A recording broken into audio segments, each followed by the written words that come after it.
See if this timer thing works. Start. Hello, everybody. Assalamu alaikum. Sorry. If anyone besides Grant had asked me to do this, I would have said I had COVID and insisted on doing it over Zoom. I came here a few years ago. I can't remember. It was the old airport. That's all I know. It was the old airport. And I gave two or three talks, and they were the best talk. I mean, they were great talks, obviously, but the engagement, Arabic, like tawafuq, like agree, like the kind of connection between me and the students. I've never felt that as intimate and close a connection as I felt here, and I don't know what that means, but it was a really terrific experience. So when I got asked to come back, I obviously said yes, and I'm very happy to be here. That being said, what I've been asked to do is probably criminal in the sense that we could spend, and I don't just mean that because everyone thinks what they study is important, but we could spend a long, long, long time, like days and days and days, first of all on Hadiths material, but then even more so on this material. So what I'm going to do right now is really almost criminal. I'm going to be so short and deal with such intense stuff that I really want you to pay attention. Listen to my words. Here. So basically, okay, anyway, I'll start going now. I won't waste any time. Okay, primary scripture, secondary scripture. We've just heard about the primary scripture, the Quran. And those of you who are thinking, what does this mean, primary scripture, secondary scripture? It's very familiar in the Abrahamic tradition. You have the primary scripture, which is revealed by God, and either immediately or very quickly put into written form, right? In Judaism, it's the Torah. In Christianity, it's the Old Testament, the Septuagint, right? In Islam, it's the Quran. And then you have a secondary scripture, which is primarily oral, and it explains the primary scripture. So the primary scripture is read through and understood through the secondary scripture.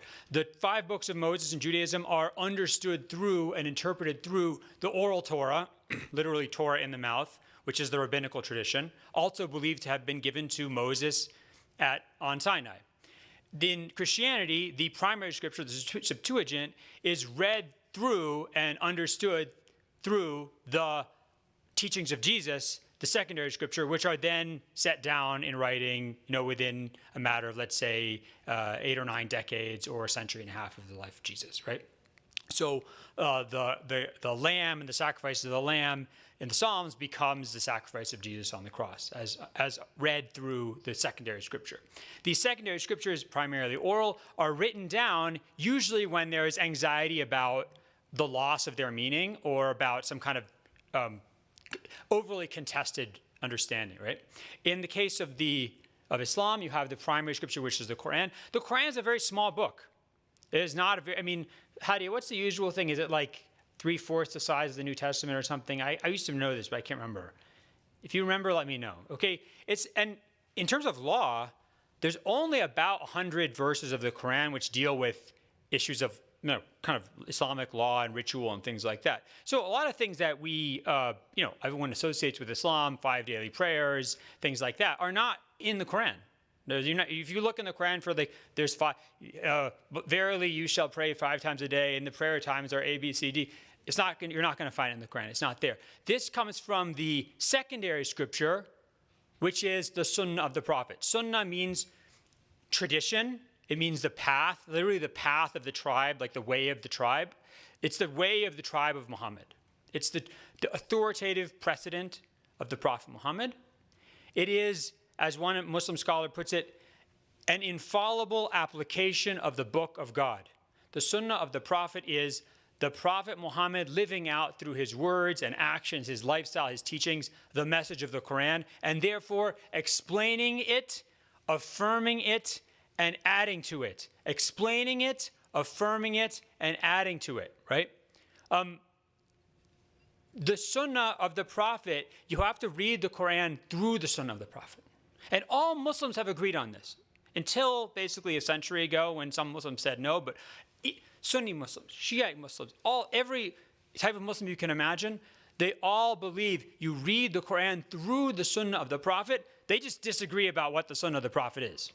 And therefore they disagree on the meaning of the Quran. After the Sunnah of the Prophet, it's sort of received and interpreted and understood and lived out by his companions, the first generation of Muslims, then the second generation of Muslims, and then eventually just generation after generation after generation, century after century after century of Muslim scholars until the modern day, right? So if you think about it as like a set of concentric circles or a very large, very divine onion, it could be the title of my next book, Large and Divine Onion. So the outer skin, the outer is the Muslim scholars of today who are interpreting, inheriting what they learned from their teachers, who are inheriting what they learned from their teachers, who are inheriting all the way back to the first generations of Muslims who inherited their understanding of the Sunnah of the Prophet from the Prophet Muhammad, who taught and lived out for them the meaning of the Quran.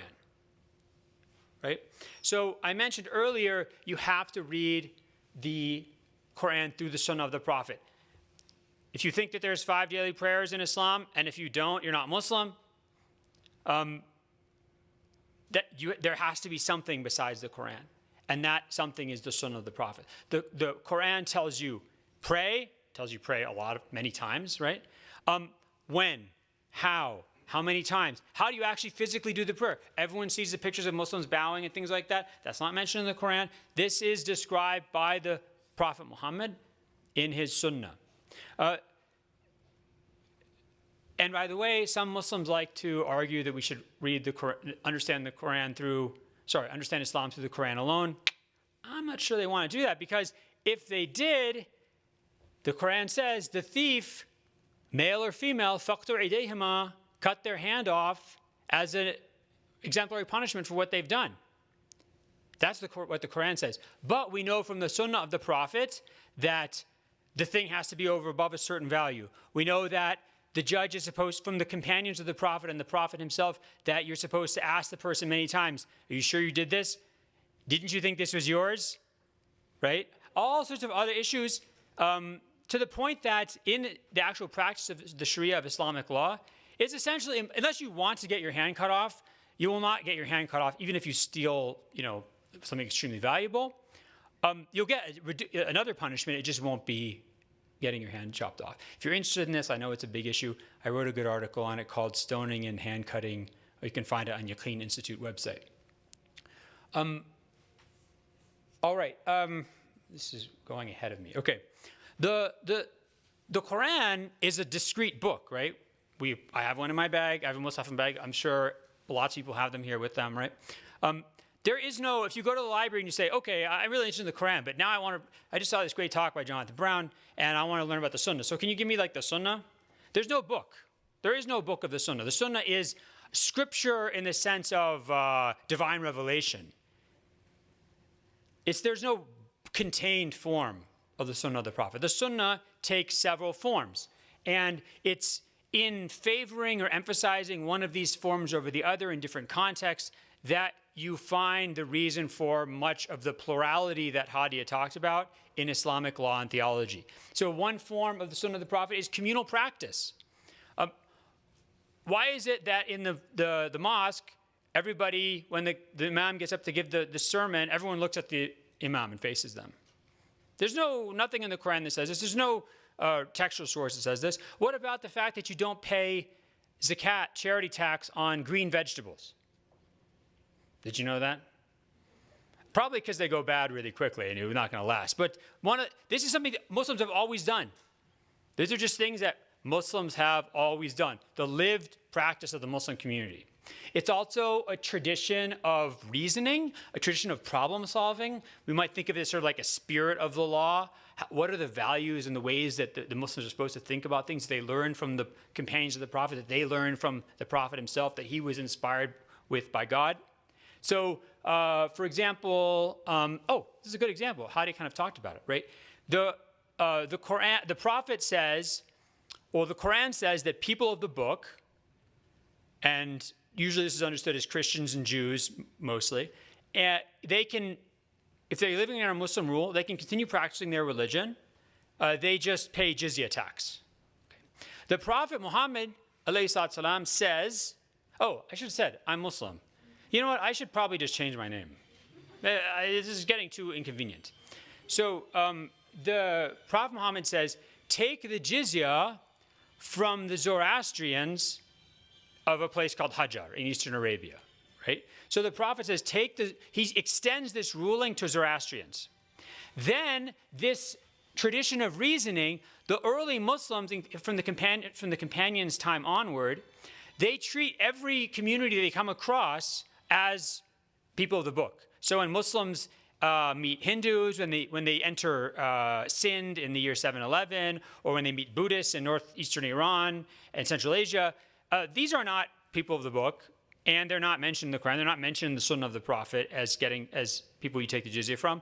But they think this is what the Prophet would do in this situation. When Muslims meet people practicing traditional African religions in sub-Saharan Africa, they also take the jizya from them. So they even though they're polytheists, they can continue, at least from a Muslim perspective, they can continue practicing their religion. All right, what's happening here? Sorry.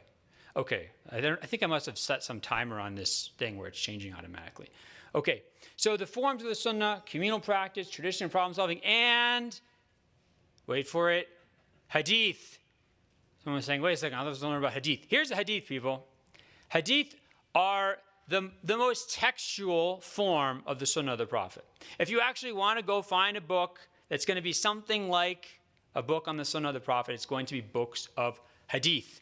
Hadith are reports about things the Prophet said, things the Prophet did, or things, by the way, that were done in his presence and to which he did not object.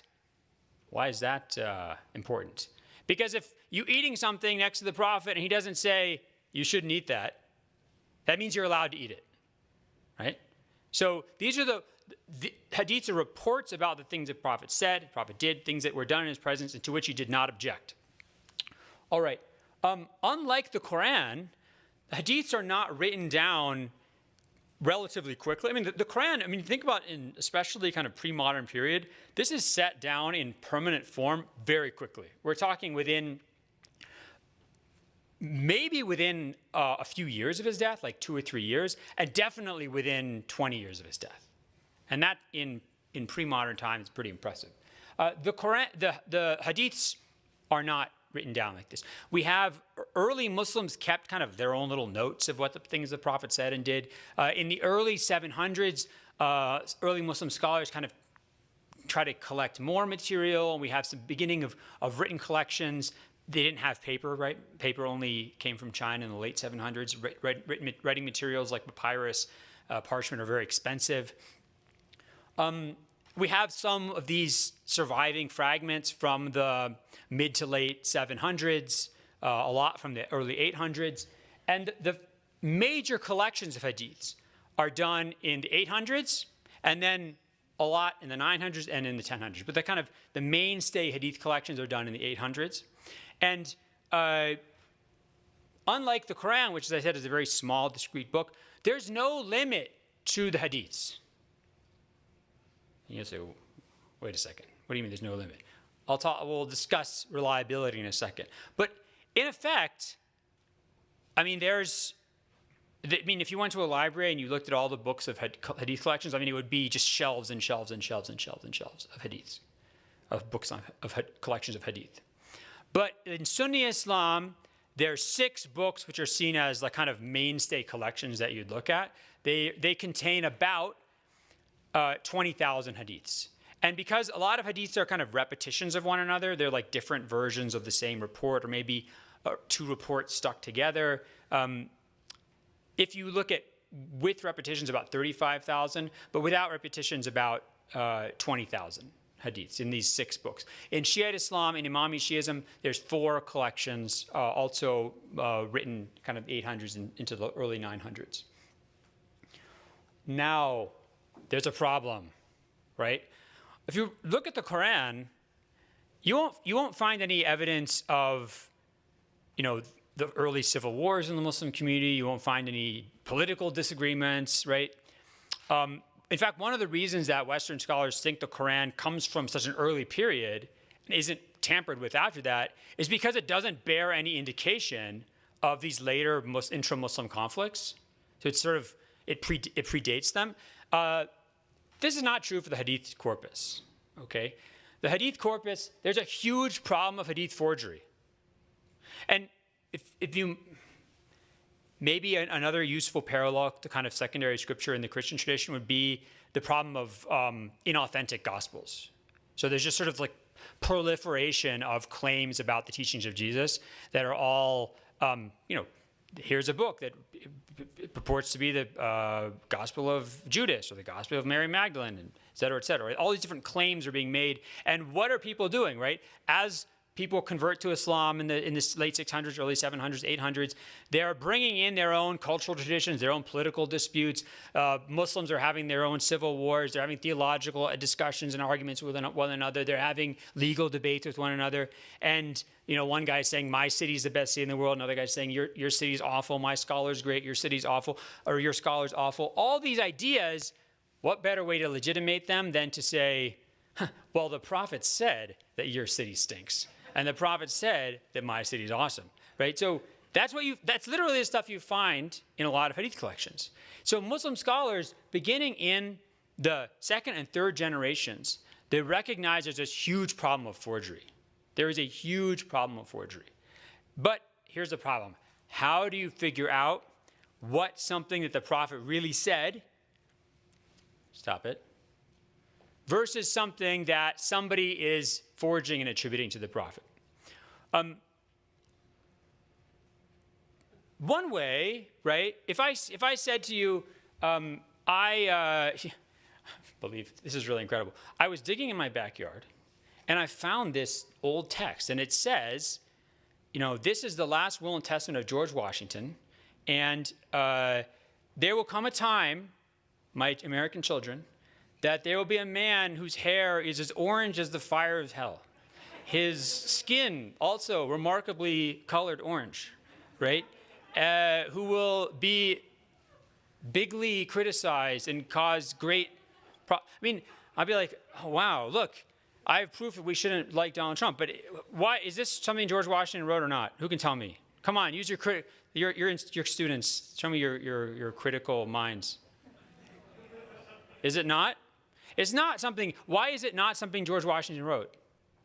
You guys don't like George Washington? You don't respect his opinion? Because people don't know the future. Unless you're a prophet, which means that you can know the future because God can tell you the future. So here's the problem. If you see a report that says there will come a time that my community will break up into 72 sects, or there will come a time that a certain group of people will have this belief and you shouldn't follow it, you can't use that test we would normally use because he's a prophet. God could have told him this information, right? So things like that we would generally use to try and figure out if something's a forgery or not, some of those tools don't really work. Here's another problem. This is very reasonable. If the Prophet Muhammad is explaining to us the Quran in the Sunnah of the Prophet, and if the Hadiths are one of the ways we know about the Sunnah, then clearly a Hadith can't contradict the Quran because that wouldn't make any sense. I mean, the Prophet is contradicting God. So if the Quran says there's only one God, and then there's a Hadith that says, just, been a revision, there's two gods, that can't be accepted. But here's the problem. How do you know the difference between contradiction and explanation? The Quran says that carrion has been prohibited for you. So if you go, I don't know, I see a lot of roadkill. I imagine you have this issue here too. In my area, it's like roadkill everywhere. Sometimes I think, you know what, I should take one of these deer and eat venison. But I can't because I'm not allowed to eat carrion as a Muslim. However, there's a hadith that says that the companions of the Prophet were on the Red Sea coast and they found a giant beached whale and they were hungry and they started having, whale burgers or whatever they made out of it. They told the Prophet about it and he affirmed it. Wait a second. This contradicts the Quran. Or is the Prophet explaining that the Quranic command about not eating carrion applies to land animals, not to animals from the sea. Right? So that's the general, like, certainly I'd say probably majority Muslim understanding, right? Anything that comes from the ocean, you can actually eat, even if it's dead. Not all Muslims think this, but I'd say the majority.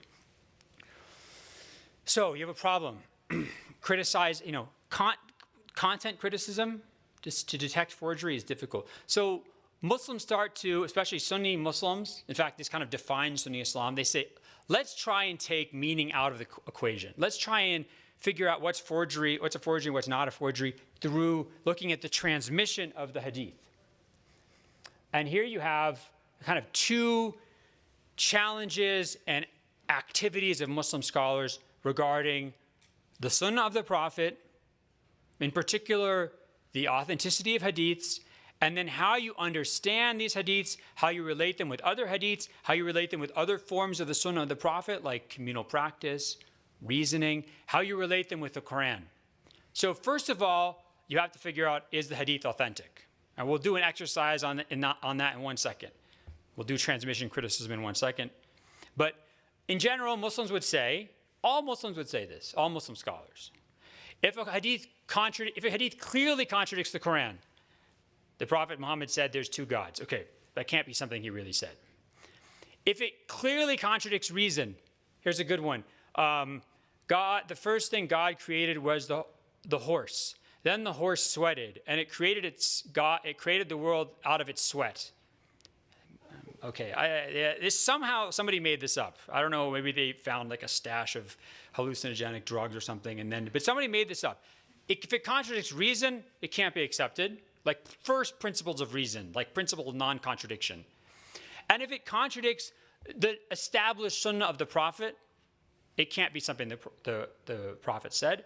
But in general, Muslim scholars are very reluctant to engage in like this content criticism, because when you're dealing with the Prophet, you don't know. Like, you don't want to make your sensibilities and your reason and your understanding of the Quran the criterion for what might be prophetic speech, because he's the one who's explaining the Quran to you.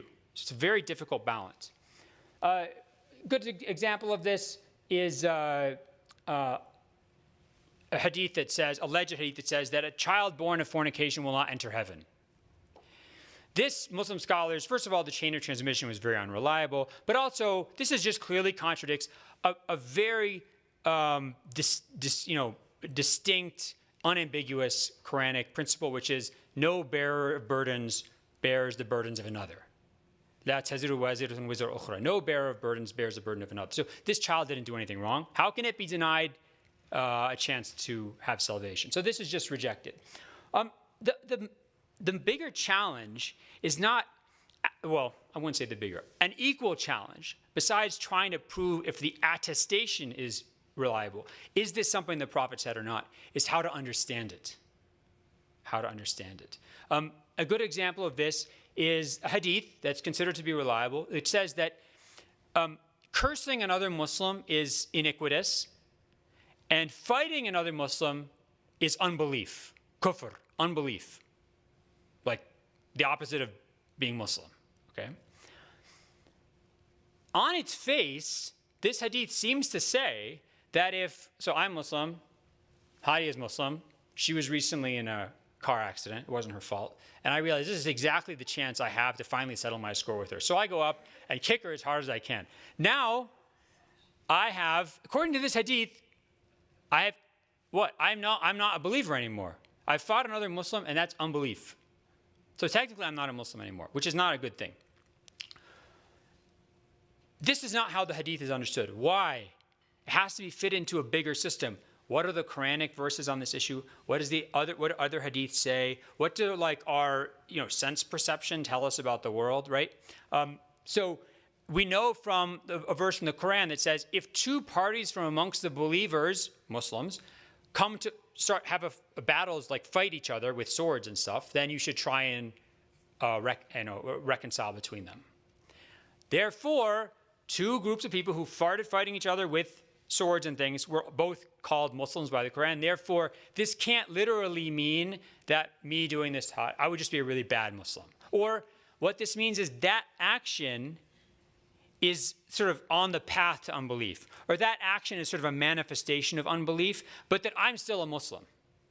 And therefore you get a general principle in Islam, which is that actions don't take you out of the religion. It's only beliefs. Like if I think it's okay, if I drink alcohol, I'm just being a bad Muslim. If I think I'm allowed to drink alcohol, now I'm not a Muslim anymore, because it's about my belief, not my actions. Okay.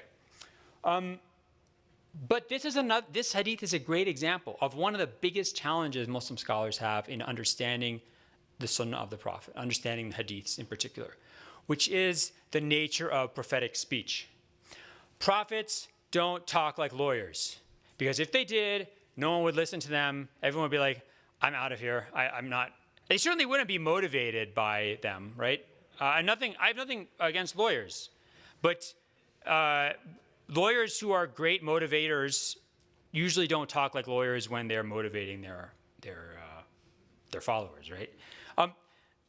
The prophetic speech, the speech of the Prophet Muhammad, is characterized by one of the things it's characterized by is hyperbole, or sometimes understatements, but a lot of times hyperbole. And this creates a real challenge, which is Muslim scholars have to derive very fine rules of law and theology from speech that is often not the kind of speech that lawyers would engage in.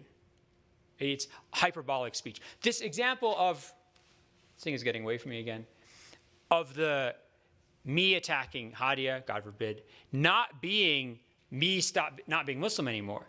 This is an example of how they took the hyperbolic language of the Prophet and understood its legal meaning or its theological meaning by comparing it, like putting it into the larger system of the Quran, the established Sunnah of the Prophet, et cetera, et cetera.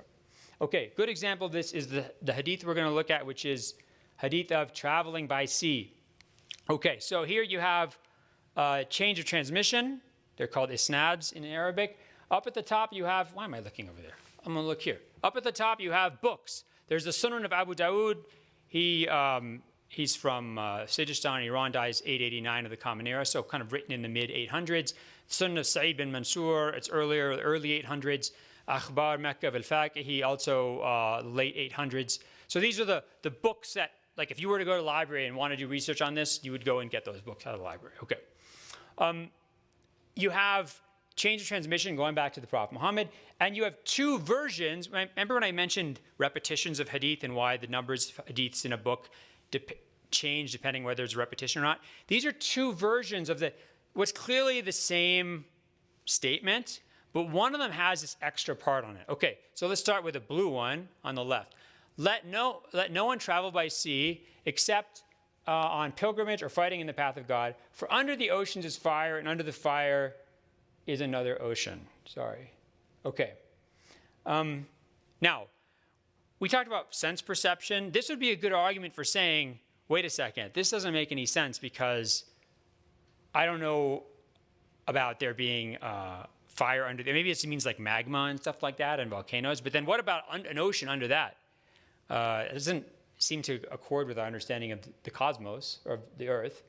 But anyway, now, it's not really a problem because if we look at this chain of transmission, the blue chain of transmission, that first guy, unknown. The guy says, a guy told me.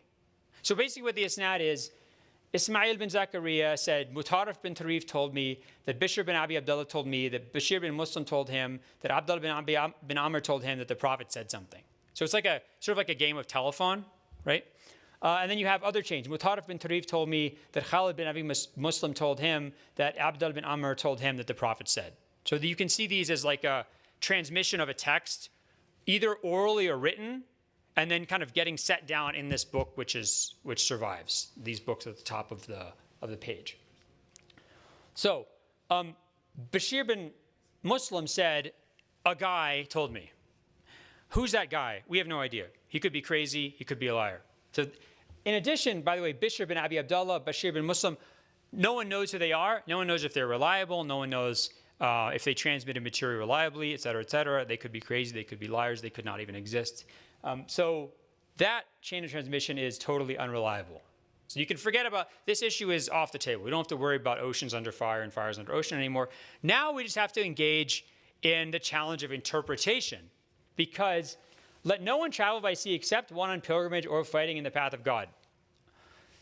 Sorry, Dr. Esposito. I know, well, I don't know after COVID if you're the jet setter you used to be, but you should try getting an appointment with this guy before COVID.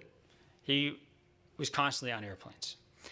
This would really put a dent in his frequent flyer status if he was not allowed to travel overseas, except, well, I guess teaching is fighting in the path of God. So you have an excuse. You have a license. But here, can anyone think, and I'll be very impressed, can anyone think of a problem with this hadith? Yes. What? Living on an island, yeah. That's rough. Even if it's like a little island, that's really, yes. Well, there might be a great, dangerous situation. There's the only transportation available is by ship. Yeah, sometimes you have to, yeah. I believe this saying is not a correct hadith for other scholars say. No, this is generally pretty correct.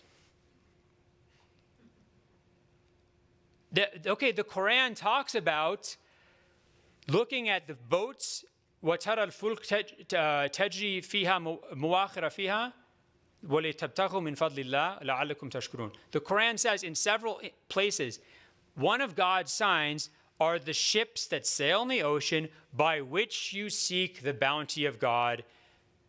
Would that you would reflect so that you might be thankful. Is that a good thing or a bad thing? The Quran is saying one of the signs of God is traveling by sea in the ocean to seek in commerce. So this contradicts the Quran. So one answer would be, our friend here said, maybe it's something the Prophet didn't say. But that's a jump that a lot of Muslim scholars wouldn't want to take. Generally, historically, what they have said is, what this means is that the Prophet's speech is hyperbolic. He's either saying that these reasons for traveling by ocean are praiseworthy, are extremely important, or he's emphasizing the danger of traveling by sea. So these are examples. That's just, I think I went a few minutes over, but the Sunnah of the Prophet is authoritative precedent through which we understand and read the Quran. One of the best and most important manifestations of the Sunnah is the Hadiths. And when you get to Hadiths, you have a problem of authenticating them and then understanding them within the bigger system of the Quran, reason, Sunnah of the Prophet, etc. Thank you very much.